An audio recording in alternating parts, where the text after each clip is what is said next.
Homi Bhabha, the founder of India's nuclear program, I think he had set a target in 1954 that India should have about 8,000 megawatts of of capacity by 1980. Um, it's 2026 now, and I'm not totally sure about what the figures are, but I'm guessing it is. I'm not too sure if we've hit 8,000 megawatts. We have not. We have not. Any reason why? Because it seems like 40 years after the deadline was set, I would assume that we would be able to hit it. Do you have any thoughts on why that is? Yeah. So, sort of to back up, the promise of nuclear power has always been that it is going to grow in the future and produce huge amounts of power in around the world. This has been the case, and especially in the 1940s and 1950s, before we knew what was entailed in producing nuclear power, many people had assumed that it is going to be cheap, it's going to be easy, and it's going to be quick. And Bhabha was one of those people. Okay, and the you some people, some of your listeners may have heard the phrase "too cheap to meter." And this was the phrase that was used by Louis Strauss, who was the chairperson of the US Atomic Energy Commission, while speaking to a group of science journalists. And the claim was nuclear power was going to be so good that, I mean, so easy to generate that it is not going to cost anything. And uh, and for those of you who have seen the film Oppenheimer, Strauss is the kind of villain figure in the film. Okay, so anyway, that's just to give you an example of what kind of expectations were there around the world. And Bhabha was not an exception to that kind of thinking. He also made some assumptions about how easy it is to build nuclear plants and so on and so forth, and made these announcements.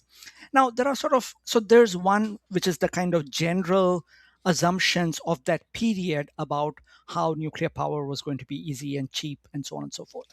A second reason was that, nuclear power was known to be expensive even at that time, though there was the expectation that in the future it's going to be cheap. And unlike the United States in the 1940s and 50s, which was a country that was on the cusp of sort of global power, it had won the Second World War with very little losses to itself, with a huge amount of industrial capacity among the richest countries. India was in a very different position, right? India had just won freedom after 2 decades, 2 centuries of British rule, and Bhabha was making a pitch for India, a developing country with a lot of resource constraints, to invest in an expensive and possibly difficult source of technology. And the claim he had to make was, you should invest in this because it is going to deliver development for India by generating large amounts of electricity, right? And so there was an incentive for him to make these claims about nuclear power growing very fast and large amounts of things being set up.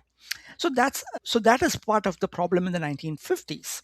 Now you fast forward, there's a number of things that happen in between 1950s and now. Okay, the first is that nuclear power plants take longer and are more complicated to build than anybody imagined in the 1950s. So by the time India starts building its first nuclear power plants, the first nuclear power plant to start generating electricity in India are the two Tarapur nuclear reactors that were imported from the United States. So those things started operating in 1969. And then in 1972, the first of the Canadian CANDU starts generating power. Okay.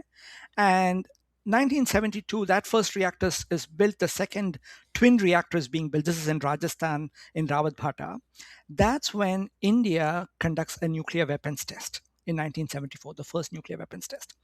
And it was the countries like the United States and Canada were very upset with India because they had supplied the nuclear reactor that was used to produce the plutonium. This is the Cyrus reactor. Cyrus stands for Canada India reactor, and the US supplied heavy water, so the US was tagged onto that name.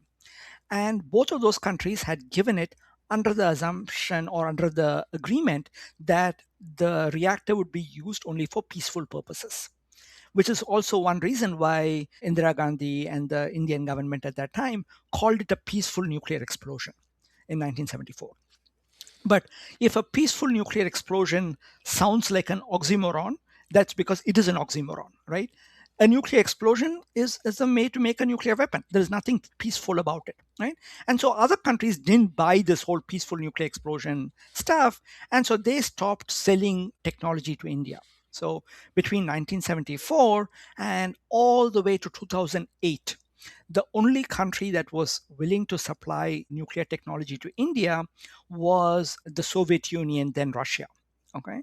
And the reason they were interested in selling nuclear technology to India was after, in the 1980s, after the Chernobyl accident, which was the most devastating nuclear accident, nobody was interested in buying nuclear reactors from the Soviet Union, right? Because it had had this terrible record. And India couldn't buy reactors from anybody. So India under Rajiv Gandhi and the Soviet Union under Mikhail Gorbachev agreed to sell reactors, which eventually came to Kudankulam. Okay, and that's the only country that was willing to sell. Between 2005 and 2008, there was a negotiation of what's called the US-India nuclear deal, which led to the so-called nuclear suppliers group allowing India to buy nuclear technology. Okay, so at this point, there is no technological challenge in terms of being able to purchase nuclear reactors. But between 1974 and 2008, that was a constraint. The Indian Atomic Energy Commission refused to, would typically say, no, this is not a constraint. We have our own indigenous capacity to design reactors and build reactors and so on. But it was slow compared to the rest of the world. So that explains some of the reason why over a period of time it was very difficult to build nuclear reactors fast.